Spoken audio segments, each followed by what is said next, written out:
नमस्कार, the wire में आपका स्वागत है। मैं हूँ आरफा खानम शेरवानी। अक्सर आपने विपक्ष को कहते सुना होगा कि डेमोक्रेसी खत्म हो रही है, लोकतंत्र के लिए इमरजेंसी जैसे हालात हैं। आज मैं एक पत्रकार के तौर पर ये कह रही हूँ कि वाकई भारत की संसद के अब कोई मायने नहीं है।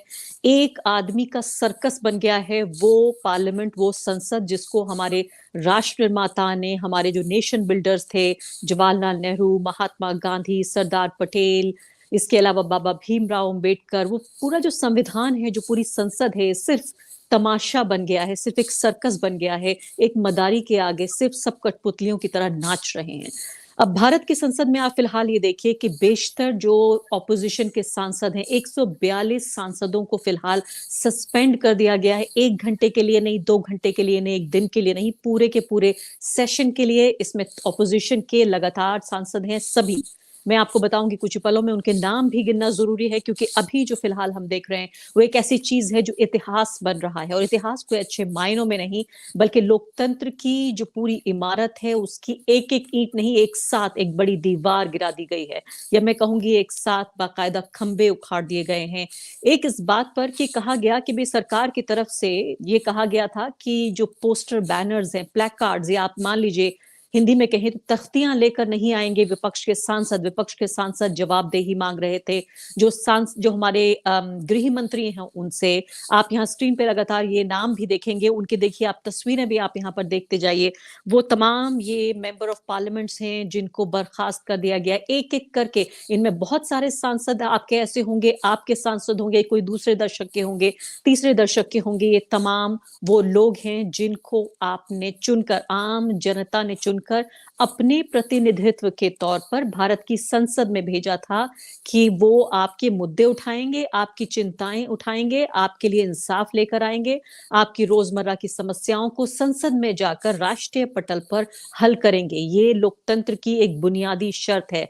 आज आप सबके नुमाइंदों को, प्रतिनिधियों को एक झटके में, एक आदमी की मैं कहूंगी सनत ने किस तरीके से पूरे जो हमारी संसद है उसकी संस्था को, इंस्टीट्यूशन ऑफ पार्लियामेंट जिसे हम कहते हैं, उसको पूरे तरीके से तबाह कर दिया। आप गिनते जाइए, यहाँ 1 2 3 4 5 लगातार मेरे सहयोगी शेखर आपको दिखा रहे हैं यहाँ पे स्क्रीन पर वो नाम जो इतिहास में लिखे जाएंगे कि एक ही पल में, एक ही झटके में किस तरीके से पूरी की पूरी संसद को तबाह किया जा रहा है। और मैं आपको बता रही थी कि मांग कर रहे थे विपक्ष के सांसद के गृह मंत्री जवाब दें, संसद की सुरक्षा में सेंध लगी है। आपको मालूम होगा जिस तरह से कुछ लोग घुसपैठिए कहूं मैं, या सरकार ने तो उन पर आतंकवाद निरोधी कानून लगाया है, वो बेरोजगारी का सवाल उठा रहे थे, तानाशाही का सवाल उठा रहे थे, और ये कहा कि इस पर जवाबदेही होनी चाहिए। तब नहीं आए हमारे गृह मंत्री, आज वो हाजिर हो गए जब पूरा का पूरा विपक्ष वहां से खत्म हो चुका है, वहां से नदारद हो गया है। तब आपस में ही भाजपा के लोग ये सब चर्चा कर रहे हैं। आप ये सोचिए, 3 महत्वपूर्ण बिल चर्चा के लिए संसद में लाए जा रहे हैं बिना विपक्ष की अनुपस्थिति के। तो तब तो नहीं आए गृह मंत्री जी, लेकिन अब वो दिख रहे हैं पार्लियामेंट में, अब हाजिर हो गए। कुछ ही पलों में मैं आपको एक वीडियो ये भी दिखाऊंगी कि किस तरह की संसद चाहते हैं। मैं अपने मेहमानों से आपको इंट्रोड्यूस करा देती हूँ और उसके बाद मैं आपको बताऊंगी कि किस तरीके से पूरी की पूरी संसद को एक मजाक का प्रतीक बना दिया गया है।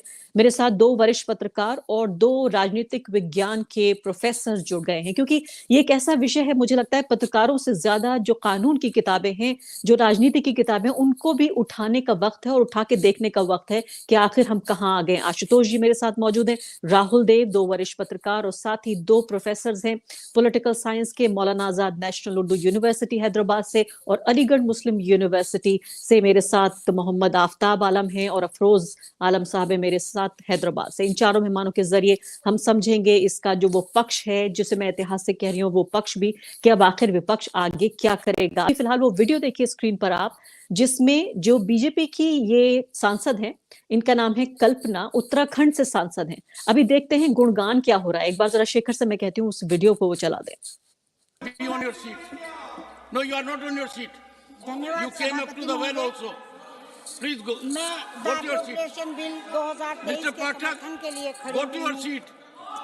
You are not on your seat. अपनी बात You को are come to बहुत the well संक्षिप्त also. में You are और contributing चंद to the पंक्तियों disorder में of the house. जो मुझे नजर Don't do आता it, है please. उसके That's what you अनुसार are doing. बोलना चाहती हूँ। सोने की चिड़िया देश मेरा, कहा सिकंजा गिद्धों के पंजों का, सोने की चिड़िया देश मेरा था सिकंजा गिद्धों के पंजों का। लोकतंत्र की खूबसूरती हर संसाधन है जन जन का। संचित निधि है जनता की, रखवाला है सरकार मेरी। देश बढ़े आगे मेरा, हित प्रिपरेशन ले आई निर्मला जी।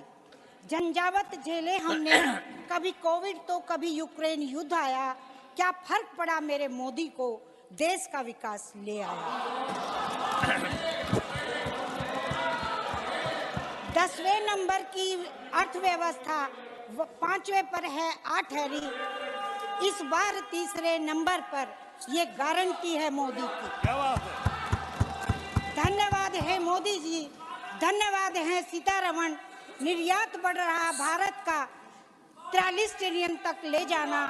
धन्य धन्य है मोदी जी, भारत ने तो पूजा ही है, विश्व ने भी है पहचाना। गारंटी है मोदी की, 2047 तक विकसित भारत बना जाना। धन्यवाद। राहुल देव जी, आपने बहुत सारे सांसद देखे होंगे, सुने होंगे, मिले होंगे आप, लेकिन ऐसे सांसद, मुझे लगता है कि अब आम आदमी की चिंताओं से कोई सरोकार नहीं, अलग अलग इलाकों से सांसद चुन के आएंगे और उनके बीच एक कंपटीशन, एक प्रतिस्पर्धा ये होगी कि सबसे अच्छा मोदी गान कौन कर सकता है। देखिए, हमारी तो परंपरा है वीरों का, वीरोचित कविताओं की, चंद बरदाई की। तो अब ये आज के चंद बरदाई हैं और ये मतलब पृथ्वीराज हैं और आज के चंद बरदाई हैं, हमको सुनो। मैं तो धन्य हो गया कल्पना जी को सुनकर, अद्भुत कविता थी। और अब इस पर क्या टिप्पणी की जाए, मैं समझता हूँ कि इसको तो सबको दिखाना चाहिए। इससे जो उनको लगता है कि फायदा होगा, शायद नुकसान ज्यादा हो जाएगा। लेकिन ये बहुत, अब क्या कहें, हास्यास्पद है। लेकिन जो गंभीर मुद्दा उठा रही हैं आप, मुझे लगता है कि हम लोग उस पे आ जाएं तो ठीक है। अब इस कविता पर टिप्पणी, वो इस लायक नहीं है कि उस पर टिप्पणी की जाए। सिर्फ ये कि सदन में, लोकसभा में इस तरह की कविता पढ़ी जाए जिसमें एक व्यक्ति की, प्रधानमंत्री की पूजा की बात की जा रही हो, वो थोड़ा सा विचित्र है, बहुत अजीब है। काश जो वो कल्पना जी, माननीय संसद सदस्य हैं, वो इस शब्द की और इस पूरे सदन की गंभीरता और उसकी पवित्रता के भाव को समझती और पुनर्विचार करती उन्होंने जो कहा और किया। खैर, जो बात वहां गद्य में कही जाती है उन्होंने पद्य में कह दी, तो इसलिए अपने आप में कोई बहुत नई चीज नहीं है। ये गुणगान और वंदना अब हमारे लिए रोज सुनने की बात हो गई। फिलहाल मैं अभी यही। जी हाँ, और राहुल जी, इसके अलावा ये बताइए कि पूरे के पूरे विपक्ष को एक तरह से सस्पेंड करके, बॉयकॉट करके, ये मोदी वंदना के लिए पूरी संसद को, ऐसा लगता है कि बहुत सोच समझ के मोदी जी ने नई संसद को बनाया था कि उनमें सिर्फ वही लोग होंगे जो उनके प्रिय होंगे, जो मुख से ऐसी वाणी बोलेंगे, जो उनके कानों में शहद घोलेंगे।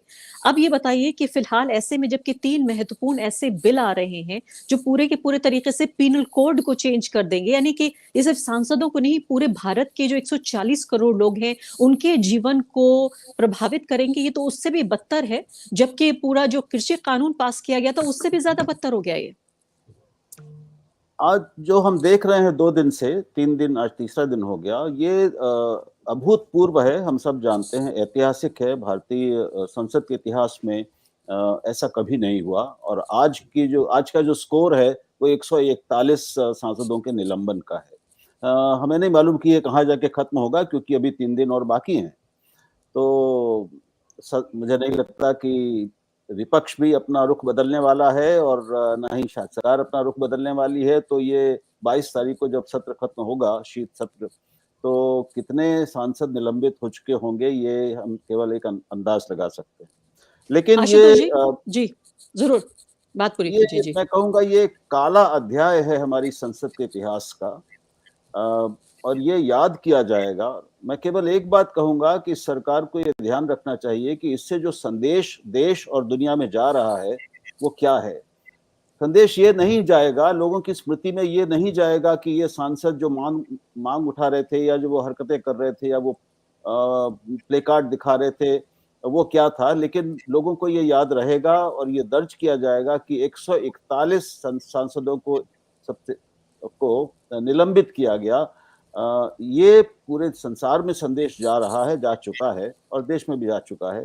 तो ये इतनी बड़ी बात है कि इसका कोई असर ना हो, लोगों की याददाश्त में ये टिकी ना रहे, ऐसा नहीं हो सकता, और इसके नतीजे होंगे। आशुतोष जी, नतीजे तो होंगे, लेकिन आप ये बताइए कि पूरे के पूरे विपक्ष को पूरी तरीके से डिसआर्म कर देना, उसके हथियार छीन लेना, उसकी तमाम तरकीबें छीन लेना, 2024 से पहले एक तरह से मजाक में तब्दील हो गई है भारत की संसद, भारत का विपक्ष। ऐसे में आप किस तरह से देख रहे हैं इसको?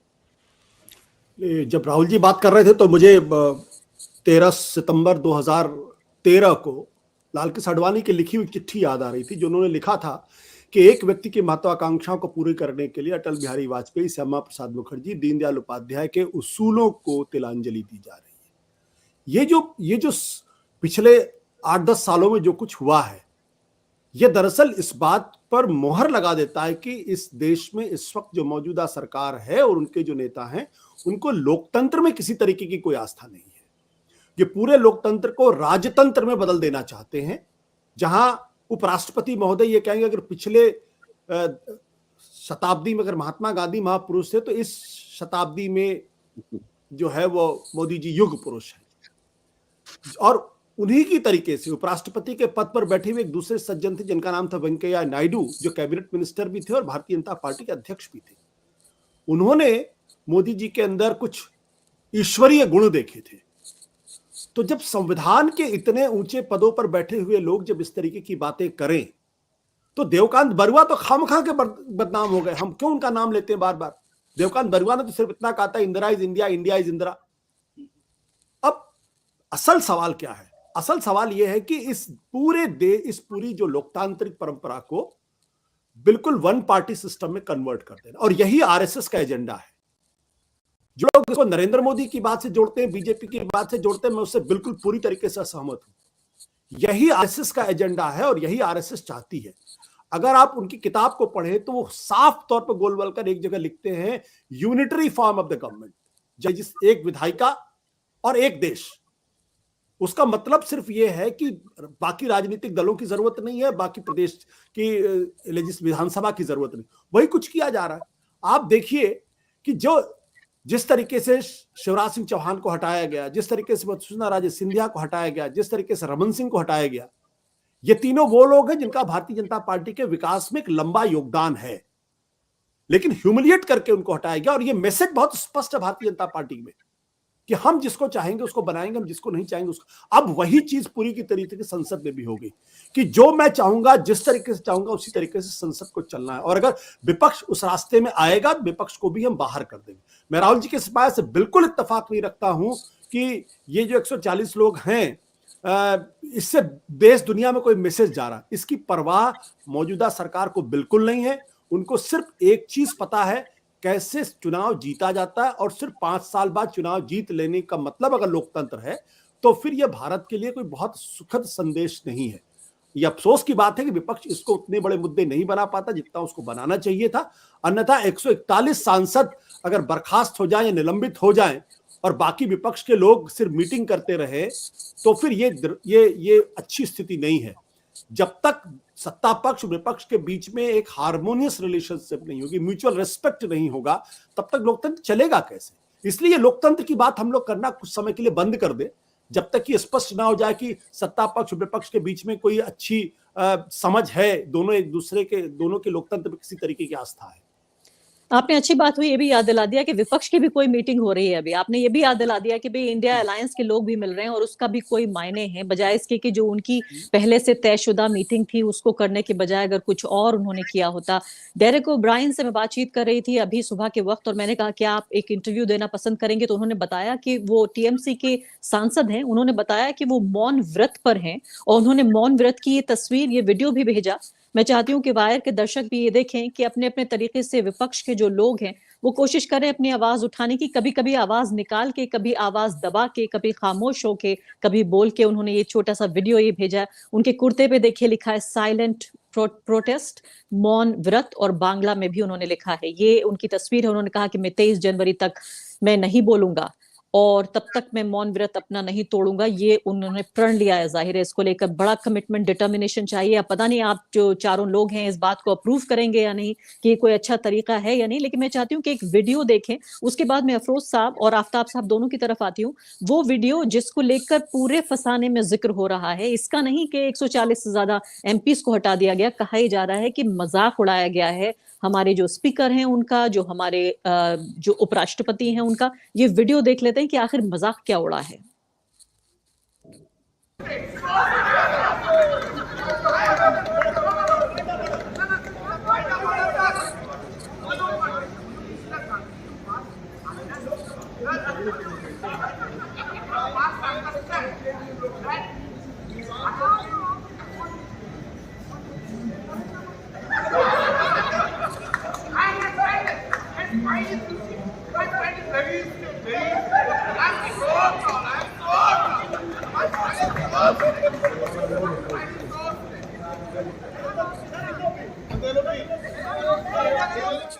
और ये मैं नहीं कह रही हूँ, बीजेपी का ट्विटर हैंडल, आधिकारिक ट्विटर हैंडल कह रहा है कि अगर आपको इस बारे में कोई हैरानी हो रही है कि आखिर इन एमपीज को क्यों सस्पेंड किया गया, ये बिल्कुल उनके शब्द हैं, तो वो ये कह रहे हैं कि देखिए, आप हैरान मत होइए, ये टीएमसी एमपी कल्याण बनर्जी जो मजाक उड़ा रहे थे, मॉक कर रहे थे हमारे आदरणीय उपराष्ट्रपति का, राहुल गांधी सामने खड़े होकर मुस्कुराकर उनकी हौसला अफजाई कर रहे थे। तो हम ये देख सकते हैं कि कितनी लापरवाह है ये पूरा विपक्ष, और इसीलिए उनको हाउस से सस्पेंड किया गया। ये मैं नहीं कह रही हूँ, बीजेपी का ट्विटर आधिकारिक हैंडल ये कह रहा है कि इस वजह से सस्पेंड किया गया। अफरोज साहब, देखिए, जब किसी को सस्पेंड करना हो तो कोई ना कोई वजह तलाश ली जाती है, और ये अपने मीडियम से एक संवाद करना चाह रहे हैं। वो अपने वोटर्स को बताना चाह रहे हैं कि देखिए, ये जो विपक्ष है वो अपना एक एक एक बेहतर जिम्मेदारी अदा नहीं कर रहा है। वो जो संसद का जो स्पीकर है उसको इंसल्ट कर रहे हैं। तो ये एक तरीके के नैरेटिव बनाने की कोशिश हो रही है।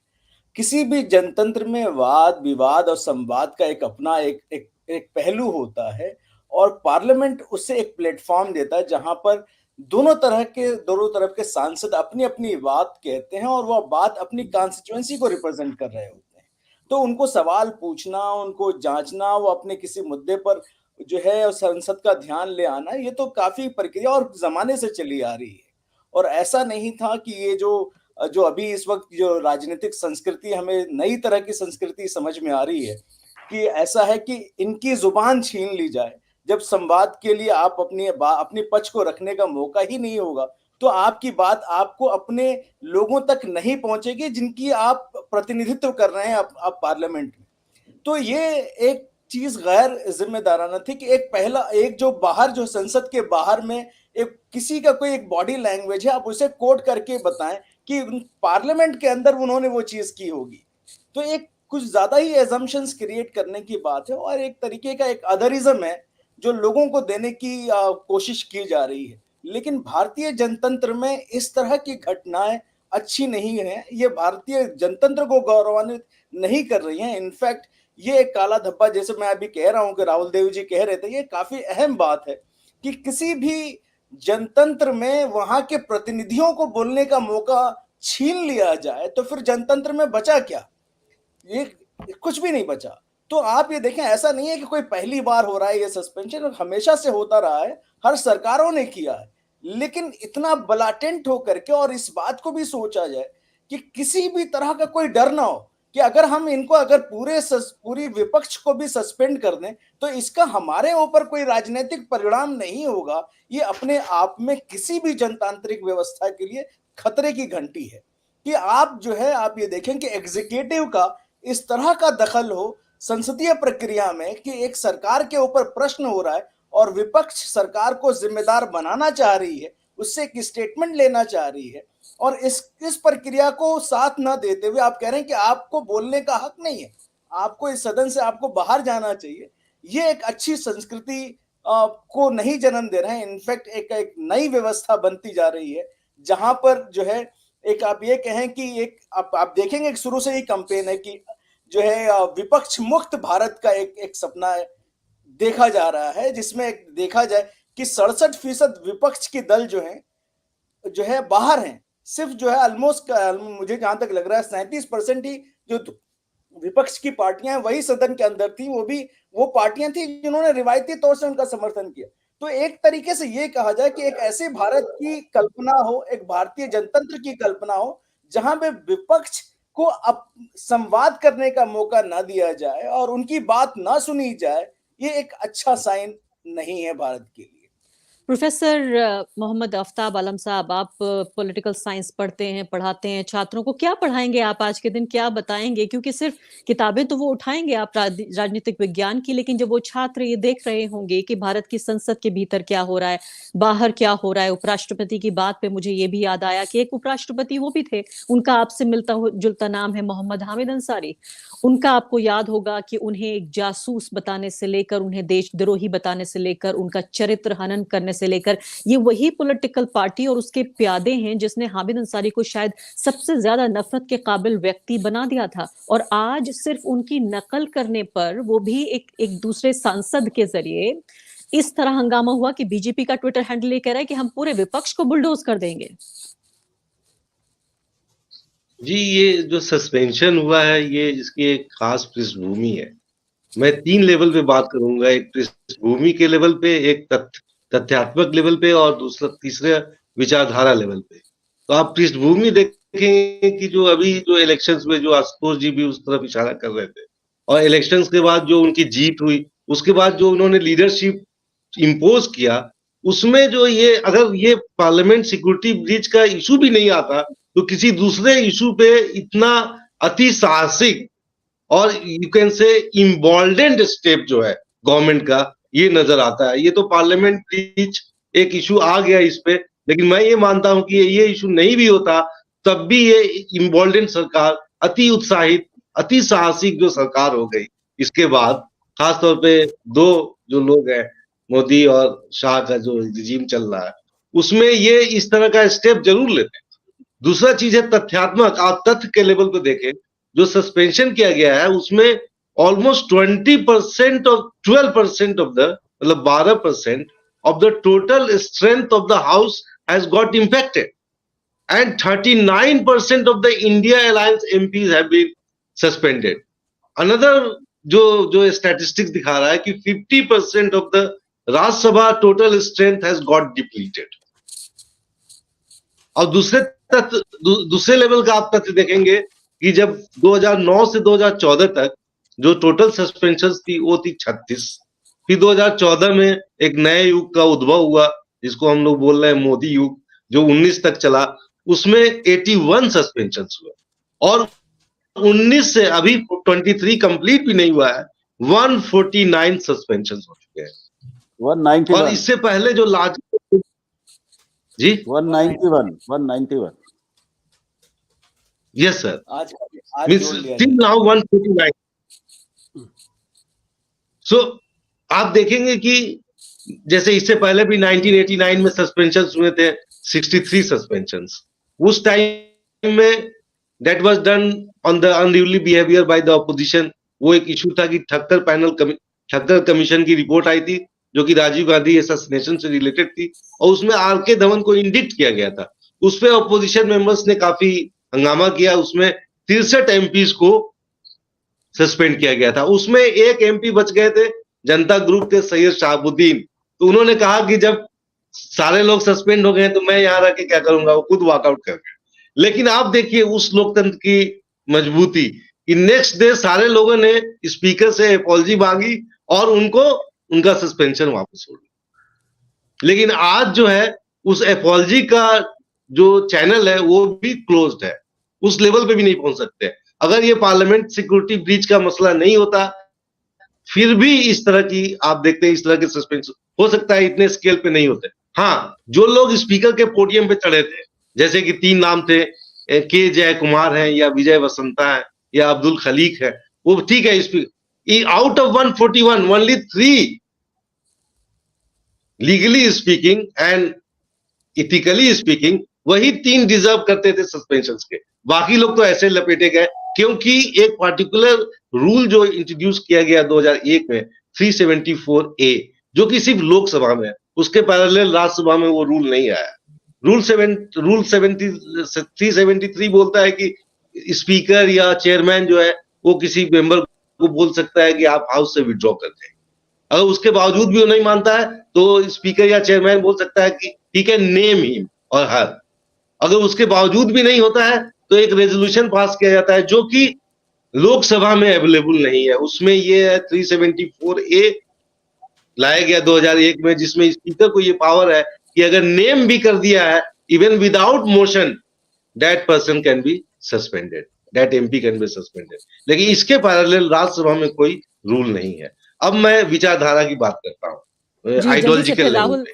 फिर राहुल देव जी को जाना है, जी उनसे भी जी, जरा 2 सवाल पूछ लेती हूँ जल्दी। हाँ ये जी। यही मेरा मुख्य वक्तव्य रहेगा कि आप देखेंगे कि पार्लियामेंट में जब मोदी जी इंटर किए तो कैसे सीढ़ियों को उन्होंने चूमा और ये किया। हिटलर भी इसी तरह जर्मन पार्लियामेंट में इंटर किया था, लेकिन हिटलर ने आग लगा दी थी, लेकिन ये सस्पेंशन उसी आग लगाने का सूक्ष्म रूप, बहुत बड़ी बात आप ये कह रहे हैं कि उसका ही, जी हाँ, छोटा रूप है। राहुल देव जी, ये बताइए फिलहाल कि अभी इस दौरान कह रहे हैं प्रोफेसर साहब कि ये 3 जो राज्यों के चुनावों में जो जीत मिली है, ये एक तरह से रिफ्लेक्शन, ये वो आईना है जो नरेंद्र मोदी दिखा रहे हैं। और यहाँ तक भी खबरें आ रही हैं कि इवन इंटरनल पार्टी मीटिंग्स में भी अपने मंत्रियों के साथ भी बात करने का उनका लहजा बदल गया है। तो ये इस तरह की जो चीजें आ रही हैं, अब ऑपोजिशन मिल रहा है, ऑपोजिशन के पास चारा क्या है, वो क्या कर सकता है? अभी प्रोफेसर साहब ने ये भी कहा कि कोई ऐसी नियमावली नहीं है, ऐसी कोई रूल बुक नहीं है जिसमें देख के हम ये कह सके किसी भी कानून के हिसाब से कि ये इसको सही ठहराया जा सकता है। ऑपोजिशन क्या करे? अरफा, देखिए कई आयाम हैं इस पूरे मसले के। एक तो मैं ये पहली बात ये कहूँगा कि जो वीडियो भी आपने दिखाया जिसमें कल्याण बनर्जी टीएमसी के सांसद हैं, वो धनखड़ साहब की नकल कर रहे हैं और राहुल गांधी उसके वीडियो बना रहे हैं, तो मैं इसकी आलोचना करना चाहता हूँ। मैं समझता हूँ कि ये अच्छा आचरण नहीं है सांसदों का, और ये हमें साफ कहना चाहिए। तो मैं नहीं जानता कि ये अंदर सदन के अंदर ये किया गया कि नहीं, लेकिन बाहर भी किया है और उसका वीडियो बना है और वो दिखाए जा रहे हैं, तो ये बिल्कुल गलत असंसदीय आचरण है। संसद परिसर के भीतर तो हैं ही वो लोग। और राहुल गांधी, अब कुछ कहने की जरूरत नहीं, वो एक इतने वरिष्ठ नेता हैं और वो उसका वीडियो बनाएं, तो ये एक बहुत अगंभीर काम है और मैं तो इसकी निंदा करना चाहता हूँ। इसका बचाव हमें नहीं करना चाहिए, कोई नहीं करना चाहिए, किसी को नहीं करना चाहिए। तो ये हमें, एक तो पहली बात ये। दूसरी बात ये कि हम ये भी जानते हैं कि ये सारे सांसद, जो एक हंगामा चल रहा है 3 दिन से संसद में, यानी कुछ भी हो नहीं पा रहा है, उसके कारण निकाले गए हैं। सवाल ये है कि मूल सवाल क्या है कि मुद्दा क्या है? मुद्दा ये है कि जो संसद में सिक्योरिटी ब्रीच हुई, उस पर सारा विपक्ष चाहता है कि गृह मंत्री आके बयान दें। मैं जो सवाल उठा रहा हूं वो ये कि भाई, इतने गंभीर मसले पर इतनी बड़ी गंभीर घटना हुई है, इस पर गृह मंत्री के नाते उनको आकर बयान क्यों नहीं देना चाहिए? क्या वजह है कि वो इस पर बाहर चैनल में बहुत बात कर सकते हैं, प्रधानमंत्री एक अखबार के इंटरव्यू में इसकी चर्चा कर सकते हैं, जो उन्होंने बाहर कहा है वही आकर अगर सदन में कह दें तो इससे सदन की गरिमा बढ़ेगी, उनकी अपनी गरिमा बढ़ेगी और संसद की गरिमा बचेगी और ऊंची होगी। तो ये मेरी समझ में नहीं आ रहा है। मैं अब अंतिम बात ये कहूंगा कि सांसद क्या कर सकते हैं, जो आपने सवाल पूछा। अगर मेरा सुझाव ये होगा कि इन सांसदों को वहां पर जो बाहर बैठ के मस्ती कर रहे हैं, उसकी बजाय ये वहां पर आमरण अनशन पे बैठ जाए। 22 तारीख तक बैठे, रात को उसी खुले आसमान के नीचे बैठे, लोगों को, देश की जनता को देखने दें, कष्ट सहें और देखें कि उसका असर क्या होता है। मौन व्रत, एक व्यक्ति के मौन व्रत लेने से कुछ नहीं होगा, या तो सब मौन व्रत लें, लेकिन कुछ ऐसा करें, वहीं पर जहां बैठे वहीं पर बैठ जाएं, वहां पे अनशन करें, लंबा अनशन करें। ये गांधीवादी तरीका है, शायद ये किसी को आज समझ में नहीं आएगा, लेकिन केवल बयानबाजी से अब कुछ होने वाला नहीं है। सामान्य जो एक आपने प्रेस कॉन्फ्रेंस कर ली, आपने बयान जारी कर दिए, टीवी पर कुछ लोग आपको दिखा देंगे और दूसरे चैनल शायद ना भी दिखाएं, आप जैसे यूट्यूब चैनल कुछ दिखा देंगे, लेकिन उससे बात नहीं बनेगी। एक बड़े कदम अब इनको उठाने पड़ेंगे, उनको अपनी गंभीरता सिद्ध करनी पड़ेगी और उनको ये जनता तक संदेश पहुंचाना पड़ेगा कि ये जो निलंबन हुए हैं, इसका मतलब क्या है, लोकतंत्र के लिए कितने गंभीर और घातक कदम है ये। इसके लिए गंभीर कदम उठाने पड़ेंगे।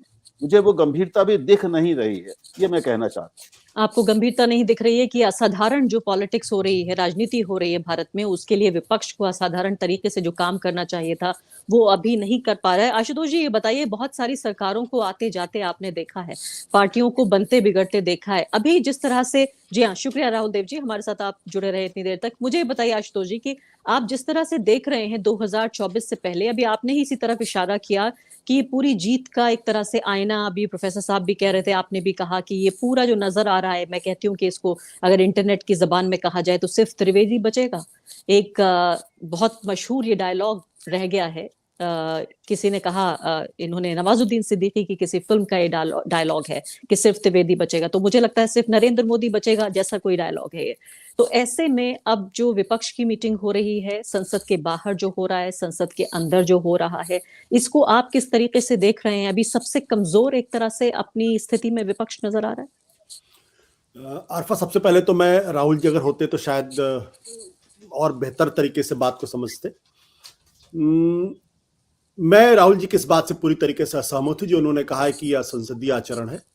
इस देश के अंदर नहीं बल्कि दुनिया के अंदर मिमिक्री एक आर्ट फॉर्म है, और मिमिक्री एक आर्ट फॉर्म है, आप उसको पसंद करें ना पसंद करें। जिस तरीके से अगर यही वक्त होता, इसी तरीके का वक्त होता, तो कभी इस देश के अंदर आर के लक्ष्मण कभी पैदा ही नहीं होते, और आर के लक्ष्मण को कोई देश भी नहीं जानता और उनको भारत रत्न के लायक भी नहीं समझा जाता। तो ये हर चीज में विपक्ष को की आलोचना करना मुझे सही नहीं लगता है। एक आर्ट, ये मिमिक्री की गई है, और हमारे दफ्तर में मेरे आंखों के सामने मेरे बच्चे जो मेरे जूनियर होते थे, मेरी मिमिक्री करके करते थे, और हम लोग कभी कभी कहते थे बेटा जरा मिमिक्री करके दिखाओ मैं कैसे बोलता हूँ। और खासकर जब आप एक अलग अंदाज से जब नमस्कार आप कहते हैं, काफी लोग नए जर्नलिस्ट उसको मिमिक्री करते हैं। तो ये हर चीज के अंदर गिल्ट में आ जाना, मुझे लगता है यही नरेंद्र मोदी और उनके प्रोपेगेंडा की सबसे बड़ी ताकत है कि वो हर चीज को गिल्ट में कन्वर्ट कर देते हैं और आप उस गिल्ट से निकलने की कोशिश करते हैं। पहली बात तो ये।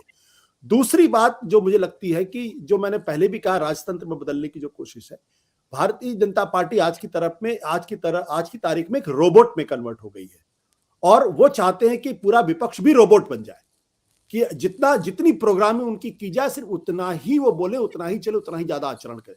141 सांसदों के सस्पेंशन के पीछे एक गहरा संदेश देने की कोशिश है। और अगर आप देखिए पिछले 3-4 महीनों में कई ऐसे सांसद हैं जिसकी सांसदी भी बर्खास्त कर दी गई है, और जिस भारतीय जनता पार्टी के सांसद ने सदन के अंदर सबने उसको देखा हुआ कि एक फेलो सांसद को गाली देते हुए, धर्म के नाम पे उसका अपमान करते हुए उसके खिलाफ एक भी कार्रवाई नहीं हुई।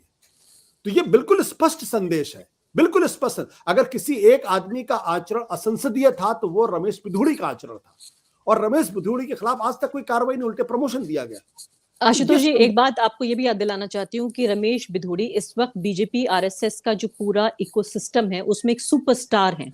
अभी कुछ ही देर पहले मैंने ट्वीट किया कि जब भी मैं कोई बात कहती हूँ, उनके पोस्टर्स बने हुए हैं बिधूड़ी के, और उन पोस्टर्स पे लिखे हुए हैं वो अशोभनीय शब्द जो उन्होंने पार्लियामेंट में कहे, अब वो नारे बन चुके हैं। और साथ साथ मैं अपने दर्शकों को आपके जरिए भी याद दिलाना चाहती हूँ, चूंकि आपने बिधूड़ी का जिक्र किया, कि जो ये बीजेपी के एमएलए हैं, यूपी असेंबली से इनको अभी तक भी डिस्क्वालीफाई नहीं किया गया। इनको 25 साल की सजा मिली है रेप केस में। न सिर्फ के आरोपी हैं बल्कि कन्विक्टेड हैं। इनका नाम है राम दुलार गोंड। 2014 का ये रेप केस है। दिसंबर 15 को, आज दिसंबर 19 हो चुका है, दिसंबर 15 को ये व्यक्ति दोषी करार दिया जा चुका है।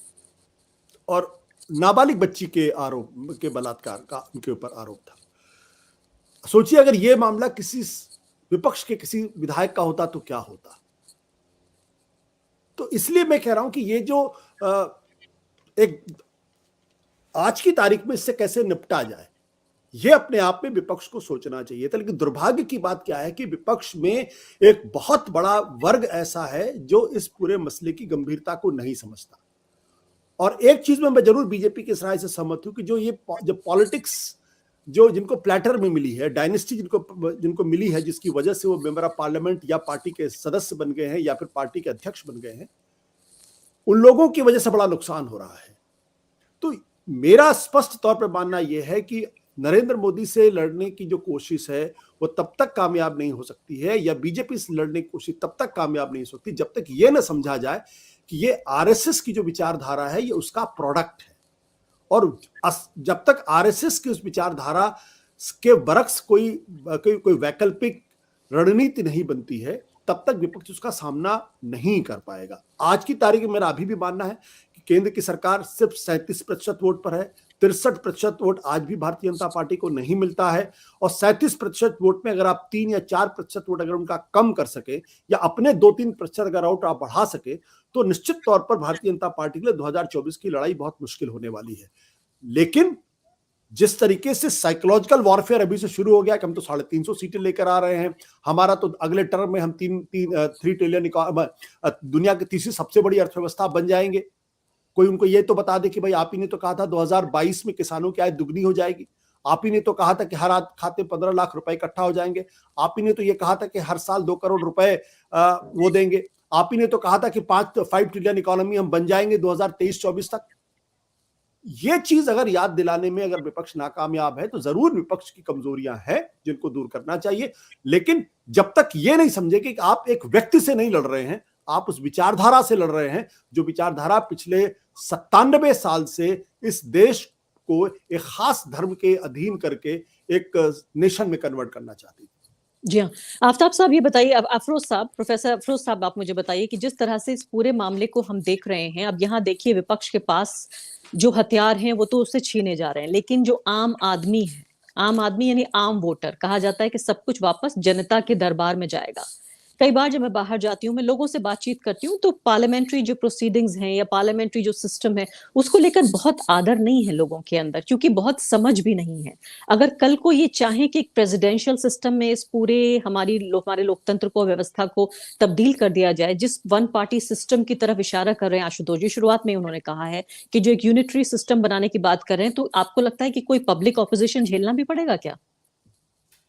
देखिए, जहां तक जनता का सवाल है और इसका जो जवाब है, जो विपक्षी दल है, जो मेरा अपना मानना है, व्यक्तिगत मानना ये है कि जो रूलिंग पार्टी है, जो उसका अति आत्मविश्वास है, कहीं उसके लिए ये घातक सिद्ध ना हो। लेकिन ये घातक तभी सिद्ध होगा जब विपक्षी दल जो है इस अपनी लड़ाई को जनता के बीच में लड़े, ना कि किसी जो है भवन में, जहाँ चाहे वो पार्लियामानी जो बिल्डिंग्स है, आप वहां पर अपनी लड़ाई लड़ेंगे और जनता तक इस मैसेज को नहीं लेकर के जाएंगे, तो ये लड़ाई जीती नहीं जा सकती है। मेरा अपना राय भी यही है कि जो भी सांसद जिनको सस्पेंड किया गया है, ये उनके लिए एक अवसर है कि वो लोगों के बीच में जाएं, अपने अपने कॉन्स्टिट्यूएंसीज में जाएं, वहां पर इस एजिटेशंस को बिल्ड करने की कोशिश करें। जो उनका गुस्सा है वो वहां के अपने लोगों के गुस्से में तब्दील हो। जब तक जनता को गुस्सा नहीं आएगा या जनता को जागरूक नहीं होगी, तब तक जो है किसी भी व्यवस्था में परिवर्तन लाना मुश्किल है। तो यहाँ पर एक रणनीति के रूप में जो विपक्षी दल है वो कहीं ना कहीं से कमजोर साबित हो रहा है। वो अपने मुद्दे को टीवी पर तो दिखाना चाह रहा है, ऑप्टिक्स में तो लेके जाना चाह रहा है, लेकिन जमीनी स्तर पर जहां तक लेके जाना चाहिए, ये अपनी मैटर्स को अपने कैडर्स के बीच में लेके जाना चाहिए, अपनी जनता के दरमियान लेके जाना चाहिए, वो अभी भी है। तो अभी जो आशुतोष जी कह रहे थे कि अभी भी 63% ऐसी जनता है जिसको, जो तैयार है कि अगर आपके अंदर वो यूनिटी दिखेगी, अगर आपके अंदर वो एकता दिखेगी, आप अपनी अपनी जो कहानियां जो जनता को सौंपते हैं, जो परोसते हैं, उसमें कुछ समन्वय दिखेगा, तो जनता जो है वो जरूर किसी जो है पार्टी को बदलने में आसानी होती है। तो मेरा अपना ये मानना है कि जनता को जागरूक करने का काम जो है विपक्ष का है, और ये विपक्ष जो है सड़कों पे आना पड़ेगा, अपने अपने गांवों को जाना पड़ेगा, अपने अपने लोगों के बीच में जाना पड़ेगा, अपने कार्यकर्ताओं से जूझना पड़ेगा, ना कि ये टीवी डिबेट्स में, और ना ही कहीं ये पार्लियामेंट में आपको जो है आप वो देख रहे हैं, आप जो सारी हड़ताल करके बैठे हैं या मौन व्रत करके बैठे हैं, इसका जनता के बीच में कोई असर नहीं होने वाला है। आप ये देखेंगे कि जनता इसके बारे में उतनी फिक्र भी नहीं करने वाली वोटिंग के दौरान। आपके पास जो है वोटिंग के, तो जब तक उसको वो जागरूक ही नहीं है, आधी जनता तो टीवी देखती नहीं है और अखबार नहीं पढ़ती। जो वोट देने वाले, वोट देता कौन है? वोट 3 ही लोग देते हैं वोट। एक गरीब वोट देता है, एक दूसरा जो गांव में है वो ज्यादा वोट देता है, और तीसरा जो कम पढ़ा लिखा है वो वोट देने जाता है। बाकी जो 3 जनता है जो बहुत पढ़ी लिखी है, उसको वो किसी की भी सरकार आ जाए वो उसका अपना एक जुगाड़ तंत्र काम करता है। शहरों के लोग होते हैं वो भी कनेक्टेड होते हैं, और जो बहुत पैसे वाले हैं उनको भी राजनीति फेर बदल से कोई लेना देना नहीं है। ये 3 जनता है जिनके बीच में अभी भी ये उम्मीदें होती हैं। राजनीतिक दल एक आशा की किरण होती हैं। अगर ये विपक्षी दल अपनी भूमिका निभाएं जनता के बीच में जा करके, तो उन जनता जागरूक हो, ये लगेगा कि कुछ गलत हो रहा है। आप जो है जनता से संवाद ना करके आप जो आपस में संवाद कर रहे हैं, आपस में मिल रहे हैं, बैठ रहे हैं, बात कर रहे हैं, ये इससे मैसेज जनता को नहीं जा रहा है। और ना ही जनता आपके क्रियाओं पर कोई प्रतिक्रिया दे पा रही है। लेकिन उस जनता तक तो राहुल गांधी पहुंचे। 25 किलोमीटर 30 किलोमीटर रोज पैदल चला वो शख्स, महीनों गुजर गए, हजारों किलोमीटर चल गए, दोबारा उन्होंने कहा कि अब हम ये यात्रा शुरू करें। पहले उन्होंने कहा हम भारत जोड़ना चाहते हैं, अब वो कह रहे हैं हम महंगाई बेरोजगारी के खिलाफ चल रहे हैं। प्रोफेसर आफ्ताब साहब, जिसकी जिक्र कर रहे हैं अफरोज आलम साहब, अब ये देखिए मीडिया का तो आशुतोष जी और हम अच्छी तरह जानते हैं कि ये स्ट्रक्चर तो बदलने वाला नहीं है और ज्यादा बदतरीन होने वाला है, जिसमें हमेशा एक महानायक बने रहेंगे नरेंद्र मोदी और एक खलनायक बने रहेंगे राहुल गांधी, और ये पिक्चर सुपरहिट होती रहेगी। तो लेकिन इसमें जो राहुल गांधी अब करने की कोशिश कर रहे हैं अपनी तरफ से, अब इसमें कॉम्प्लिकेशन ये आ गया है कि राहुल गांधी अपने को चेहरा बना रहे हैं, तो इंडिया अलायंस का क्या होगा, विपक्ष क्या करे, सबसे बड़ी ऑपोजिशन पार्टी क्या करे, कहां से दिशा। अब जब हम लोग आपस में बात कर रहे हैं, इसी वक्त ऑपोजिशन के लोग बैठ के बात कर रहे होंगे।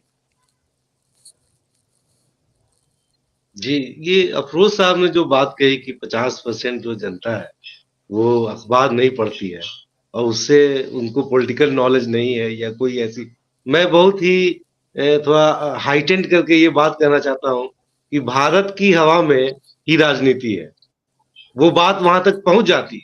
ये कहना कि सिर्फ अखबार पढ़ने वाले ही कुछ व्यू पॉइंट रखते हैं, तो एक गट फीलिंग है कि भारत की जो डेमोक्रेसी है या जो डेमोक्रेटिक व्यवस्था है या जो प्रोसेस है, जो भी प्रणाली चल रही है, उसमें आप वो अशिक्षित वर्ग को जो एक्सक्लूड कर रहे हैं वो चीज। दूसरी बात, वो समझ जाइए, एक वो जो पॉलिटिकल कॉन्शियसनेस है वो दूसरे लेवल से भी आती है। एक चाय की दुकान पे या नुक्कड़ पे बैठा हुआ आदमी जो व्यू पॉइंट रखता है वो अच्छे एडिटोरियल को भी चैलेंज कर सकता है, भले ही वो लैंग्वेज सिस्टम अलग हो।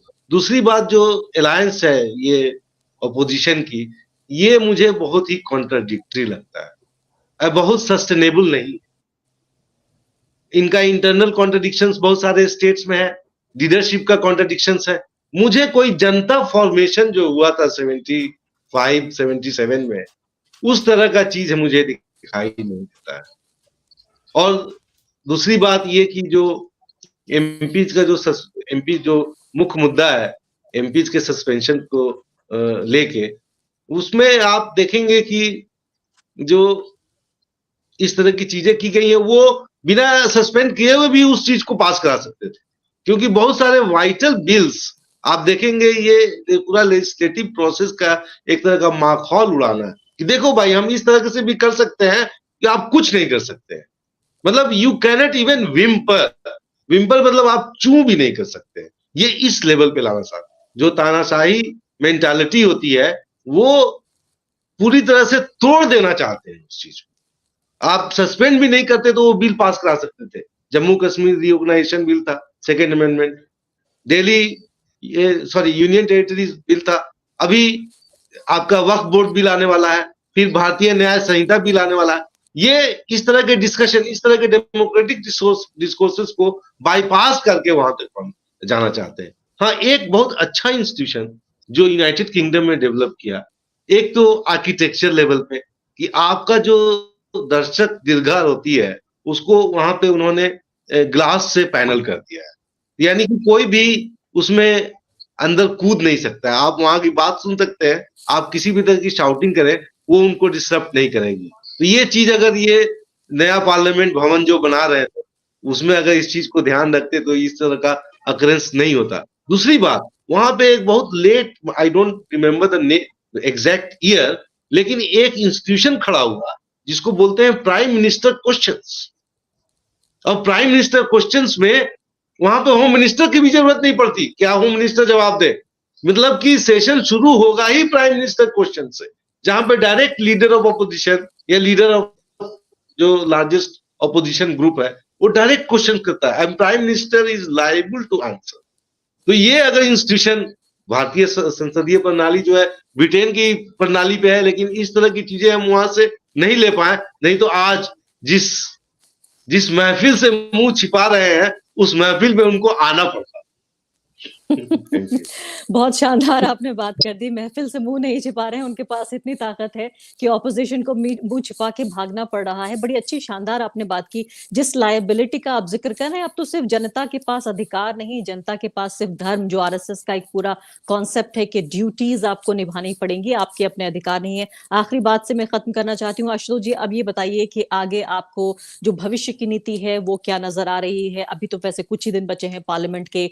इस सेशन के बाद भी जिस तरह से पूरे हालात नजर आ रहे हैं, आप क्या देख रहे हैं? मैं भविष्यवाणी करने को नहीं कह रही हूँ, लेकिन आम जनता में जिस तरह हम खुद चर्चा कर रहे हैं यहाँ पर, चाहे हम मान लें पढ़ा लिखा आदमी, कम पढ़ा लिखा आदमी, इतनी बात तो तय है कि पार्लियामेंट्री प्रोसीडिंग्स या पार्लियामेंट को लेकर बहुत ज्यादा कोई संवेदनशीलता नहीं है कि सांसदों को निकाल दिया तो बहुत ज्यादा खराब बात हो गई। देखिए, दो तीन चीजें हैं। पहली बात तो यह है कि मैं ये नहीं मानता कि 2024 की लड़ाई खत्म हो गई है। 2024 की लड़ाई इतनी आसान नहीं होने वाली है, प्रोवाइडेड कि 1-to-1 कंटेस्ट हो। 400 से ज्यादा सीटों पर अगर एक साथ सहमति बन जाए और जम के लड़ेंगे तो एक कंटेस्ट होगा उसमें। दूसरी बात है, जो अंडरमाइनिंग ऑफ द डेमोक्रेसी और कॉन्स्टिट्यूशन का प्रश्न है, वो अपने आप में गंभीर सवाल है और उसका निदान क्या हो, ये मेरे जैसे व्यक्ति के लिए इस पर किसी तरीके की टिप्पणी करना शायद उचित भी नहीं हो, शायद मैं कॉम्पिटेंट भी नहीं हूं। लेकिन इतना मैं जरूर समझता हूं कि जिस तरीके से पूरी दुनिया के अंदर इस वक्त राइट विंग राइज कर रहा है, उसका एक बड़ा कारण यह है कि जो पुराना जो लिबरल एस्टैब्लिशमेंट था और उसके जो वैल्यू सिस्टम्स थे, उनसे लोगों का विश्वास धीरे धीरे खत्म हो गया है। वो कुछ नई वैकल्पिक व्यवस्था के बारे में सोच रहे हैं, या जो लिबरल सिस्टम है वो उस तरीके से उनकी आकांक्षाओं इच्छाओं को वो पूर्ति नहीं कर रहा है। इसलिए वो ऐसे लोगों के पास, जैसे ताजा उदाहरण आपका अर्जेंटीना का है, जहां पर एक ऐसे शख्स का अचानक राष्ट्रपति बन गया जिसके बारे में शायद अर्जेंटीना ने कभी किसी ने सोचा नहीं होगा। तो ये गहरी कहीं अंदर गहरा डिस्टर्बेंस है जिसको ठीक करने की जरूरत है। और आज की तारीख में इसका जवाब किसी के पास नहीं है, क्योंकि अगर डोनाल्ड ट्रंप इतने तमाम दुर्गुणों के बावजूद भी अभी भी अगर अमेरिकन पॉलिटिक्स में न केवल रेलिवेंट बने हुए हैं, बल्कि ये कहा जा रहा है कि वो वहां के राष्ट्रपति बन सकते हैं, तो फिर भारत के बारे में जो सोच रहे हैं वो तो बिल्कुल अलग तरीके की बात है। क्योंकि डोनाल्ड ट्रंप उतने ऑर्गेनाइज नहीं है। बीजेपी आरएसएस की सबसे बड़ी ताकत ये है कि उनका जो सेंस ऑफ ऑर्गेनाइजेशन है, जो डिसिप्लिन है, उसका कोई तोड़ नहीं है। दुनिया की सबसे ऑर्गेनाइज्ड फोर्स है और इतने लेवल पे इतने उस पे है कि कहीं से कहीं भी दिखाई। तो एक अगर विपक्ष एकजुट होकर चुनाव लड़े तो हमारे ख्याल से मुकाबला कर सकता है। दूसरा, जनता के बीच में एक संदेश लेकर जाए कि हाँ, हमारे पास एक ऑल्टरनेट एजेंडा है और वो एजेंडा लोगों की इच्छाओं आकांक्षाओं से कनेक्ट करे, तब तो जाके उम्मीद दिखती है। अदरवाइज कोई बहुत ज्यादा उम्मीद मुझे आज की तारीख पर तो दिखाई नहीं पड़ती। हो सकता है लोग कहें मैं पेसिमिस्ट हूं, मैं निराशाजनक हूं, मैं निराशापूर्ण बातें कर रहा हूं, लेकिन हकीकत आज की तारीख में यही है। जी हाँ, पेसिमिज्म और रियलिज्म में ऐसा लगता है कि बहुत कम अब फर्क बचा है। बहुत बहुत शुक्रिया आशुतोष जी, अफरोज आलम साहब और मोहम्मद आफ्ताब आलम साहब। जाहिर है ये बहस तो जारी रहेगी, सिर्फ मुलतवी होती है अगले दिन के लिए, जब तक ये राजनीति चल रही है और जब तक जो है वो चुनाव की प्रक्रिया चल रही है। लगातार हर रोज नए टॉपिक के साथ हम हाजिर होंगे। बहुत बहुत शुक्रिया आप सभी मेहमानों का। Thank you.